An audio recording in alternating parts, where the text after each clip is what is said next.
few feet. Back we fly to the factory. But we must go up before we can come down. We must go higher and higher. What did I tell you? Said Grandma Josephine. The man's cracked. Be quiet, Josie, said Grandpa Joe. Mr. Wonka knows exactly what he's doing. He's cracked as a crab, said Grandma Georgina. We must go higher, said Mr. Wonka. We must go tremendously high. Hold on to your stomach.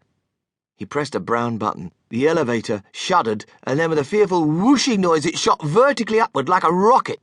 Everybody clutched hold of everybody else, and as the great machine gathered speed, the rushing, whooshing sound of the wind outside grew louder and louder and shriller, until it became a piercing shriek, and you had to yell to make yourself heard. "Stop!" yelled Grandma Josephine. "Joe, you make him stop! I want to get off!" "Save us!" yelled Grandma Georgina. "Go down!" yelled Grandpa George. No, Mr. Wonka yelled back. "We've got to go up!" "But why?" they all shouted at once. "Why up and not down?" "Because the higher we are, when we start coming down, the faster we'll all be going when we hit," said Mr. Wonka. "We got to be going at an absolutely sizzling speed when we hit." "When we hit what?" they cried. "The factory, of course," answered Mr. Wonka. "You must be whackers," said Grandma Josephine. "We'll all be pulpified." "We'll be scrambled like eggs," said Grandma Georgina. "That," said Mr. Wonka, "is a chance we shall have to take." "You're joking," said Grandma Josephine. "Tell us you're joking." "Madam," said Mr. Wonka, "I never joke." "Oh, my dears," cried Grandma Georgina, "we'll be lixivated, every one of us." "More than likely," said Mr. Wonka. Grandma Josephine screamed and disappeared under the bedclothes.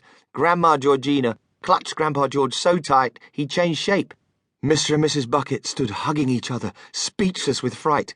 Only Charlie and Grandpa Joe kept moderately cool. They had travelled a long way with Mr. Wonka and had grown accustomed to surprises.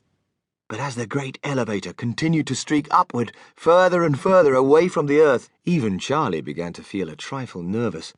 "Mr. Wonka," he yelled above the noise, "what I don't understand is why we've got to come down at such a terrific speed." "My dear boy," Mr. Wonka answered, "if we don't come down at a terrific speed, we'll never burst our way back in through the roof of the factory.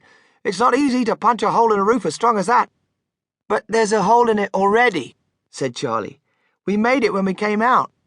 "Then we shall make another," said Mr. Wonka. "Two holes are better than one. Eddie Mouse will tell you that." Higher and higher rushed the great glass elevator until soon they could see the countries and oceans of the earth spread out below them like a map. It was all very beautiful, but when you are standing on a glass floor looking down, it gives you a nasty feeling. Even Charlie was beginning to feel frightened now.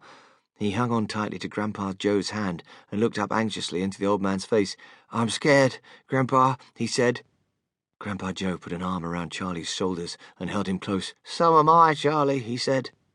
"Mr. Wonka," Charlie shouted, "do you think this is about high enough?" "Very nearly," Mr. Wonka answered, "but not quite." "Don't talk to me now, please. Don't disturb me. I must watch things very carefully at this stage. Split-second timing, my boy, that's what it's got to be. You see this green button? I must press it at exactly the right instant. If I'm just half a second late, then we'll go too high." "What happens if we go too high?" asked Grandpa Joe. "Do please stop talking and let me concentrate," Mr. Wonka said. At that precise moment, Grandma Josephine poked her head out from under the sheets and peered over the edge of the bed. Through the glass floor, she saw the entire continent of North America, nearly 200 miles below and looking no bigger than a bar of chocolate. "Someone's got to stop this maniac," she screeched, and she shot out a wrinkled old hand and grabbed Mr. Wonka by the coattails and yanked him backwards onto the bed. "No, no!" cried Mr. Wonka, struggling to free himself. "Let me go! I have things to see to. Don't disturb the pilot." "You madman!" shrieked Grandma Josephine, shaking Mr. Wonka so fast his head became a blur. "You get us back home this instant!" "Let me go!" cried Mr. Wonka. "I've got to press that button or we'll go too high. Let me go! Let me go!" But Grandma Josephine hung on. "Charlie!" shouted Mr. Wonka. "Press the button, the green one, quick, quick, quick!" Charlie